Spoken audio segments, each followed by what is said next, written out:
is swinging around the center point, right? So we're The pendulum. Yeah, we're basically drawing an arc.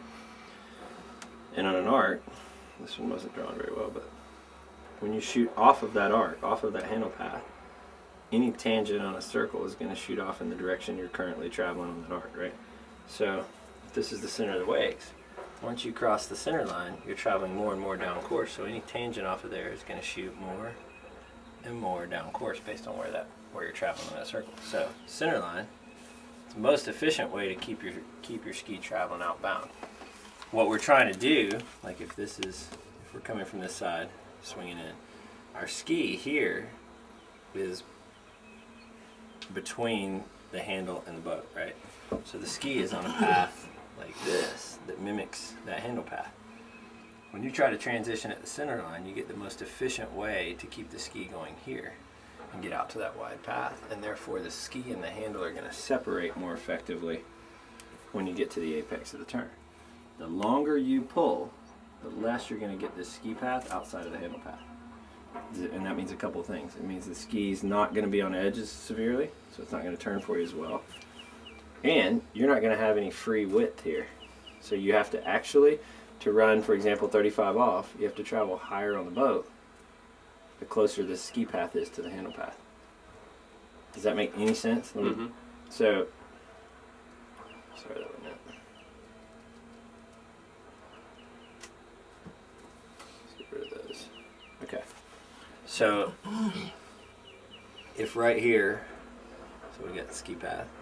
If you keep pulling, that's what happens. This is your ski path. So we'll say the buoy's here.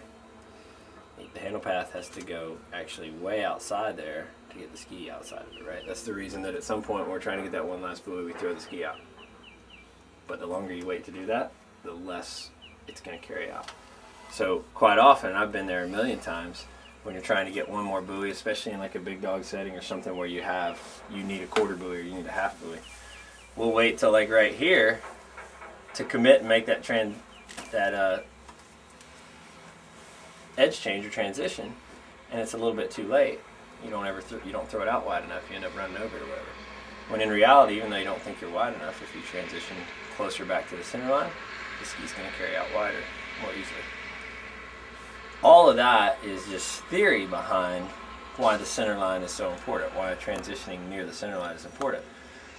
The other thing about it is, and this is what I just alluded to with you, is if you pull a little bit too long, knowing that your goal when you're pulling, whether it should be or not, is basically leaning against this force. That's what we all end up doing, leaning against this force that's pulling us that way.